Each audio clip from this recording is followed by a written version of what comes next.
a complete secret. Hitler knew that the Allies were planning an invasion of Europe, and he'd ordered the building of a massive line of concrete gun positions, like this one, along the coast of occupied Europe, from Norway all the way down to the Spanish border. The Nazis boasted that it would be the greatest line of fortifications military history had ever seen. The Germans knew that the Allies were going to invade Northwest Europe. From the Allied perspective, the key issue was not that they knew, but that they did not know exactly where. The German High Command was divided as to where they thought the Allied invasion was most likely to come, but many in the German High Command thought it would come at Calais, the Pas-de-Calais, much further to the north. For the simple reason it's a much narrower part across the English Channel, less than 30 miles at its narrowest point. And of course the Allies knew that the Germans would be expecting this. The Allies now set about fooling Hitler into thinking the invasion would take place somewhere else, distracting his troops from the real invasion site on the Normandy beaches. In Britain, a top-secret group called the London Controlling Section began one of the best deception plans in history. Entire armies were invented to fool the Germans. Dummy tanks were set up in fields and moved about at night so that the Germans would believe they were gathering for an invasion via Calais.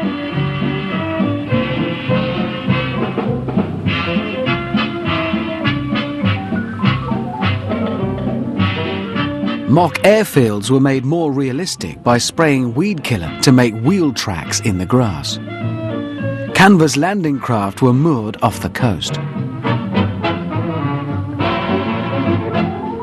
If we could keep the D-Day secret intact, the Germans would not be able to focus their defenses on the point of attack. And that was the fundamental principle of the D-Day plan. Using double agents, MI5 also sent messages to Germany about the presence of FUSAC, the first US Army group on standby in Kent and the southeast of England, to invade at the shortest route across the Channel, to Calais. FUSAC did not exist, but it distracted the Germans from these beaches. The Allied deception worked remarkably well. The German High Command continued to think, even after the D-Day landings, that the Allies were going to land elsewhere. The deception was so thorough that they became convinced, because of the deception, that the Normandy landings, the actual D-Day landings, were merely a feint, that they were a first feint and that the main landings would occur later somewhere else. That's how good the deception plan was. The German defences were strongest in the area around Calais, where Hitler was convinced the invasion would take place. Knowing this, the Allies decided instead to attack the less obvious and crucially less well-defended Normandy coast. What they didn't know was that was about to change. And it would be a change that would affect the troops landing on Omaha Beach. They did a study of the entire coast of France, and they selected the Normandy invasion. However, what you have to keep in mind is that they made that decision in 1943. In the end of 1943, in December of 1943, a guy named Hitler put a guy named Rommel in charge of the Western Wall. He was in charge of the defense of France. Nicknamed the Desert Fox, Field Marshal Erwin Rommel had fought the British to a standstill in Africa in 1941. He now set about turning the beaches of Normandy into what he called a killing zone. In February of 1944, Rommel came down to the sector of the front called Grand Camp, what we later call Omaha Beach. He got on top of the bluffs overlooking Omaha Beach, and he said, "This is where the fate of Europe will be decided." And at that point, he decided to heavily reinforce Omaha Beach. He changed the concept for the conduct of the defense. He started pouring concrete. He put in bunkers. He put in obstacles, wire, minefields, etc., etc. So when the decision was made for Normandy, it was not nearly as well defended as it was a year later. The actual strength of Rommel's defences on D-Day is still a key issue for historians. Here on Omaha Beach, the whole area was by now covered in German fortifications, lots of them underground. They had artillery, Machine gun nests, bunkers, living accommodation, all hidden away in the folds of these hills. I'm actually walking along the line of one of the German trenches now, but these were filled in after D-Day, so it's difficult to get an idea of what these places were really like. But a few miles over there, it's a different story.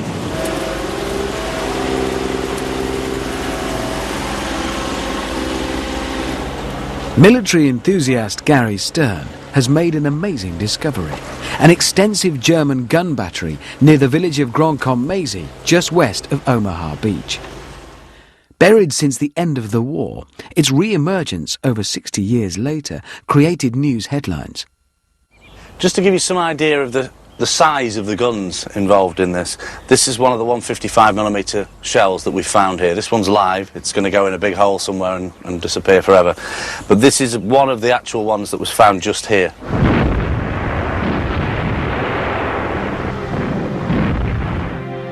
Stern has spent many months unearthing the site. So far he's found 6 large German gun positions. Although they're several miles away, his theory is that they could have dropped massive shells on Omaha Beach.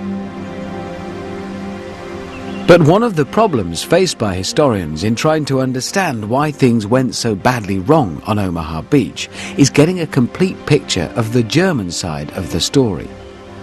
They too suffered heavy casualties, and many of their official records were destroyed in the war. Historian Simon True is eager to find out if the recently unearthed German battery at Mézy can help shed new light on the events of D-Day. So all the trenches are the original trenches. His initial research has shown that much of the work done here at the Mézy battery was completed between the time of the planning for D-Day in 1943 and the actual invasion in 1944. So this is one of the 155mm gun mounts that we found. It was buried approximately a metre under the soil, so everything around it was buried. So if you get the idea of the height here, So above the level of the concrete here? it was above. I mean, we cleared this yesterday. Yes. But if you take another foot of soil on here, if you look at the distance it would have covered over here. So this was all buried.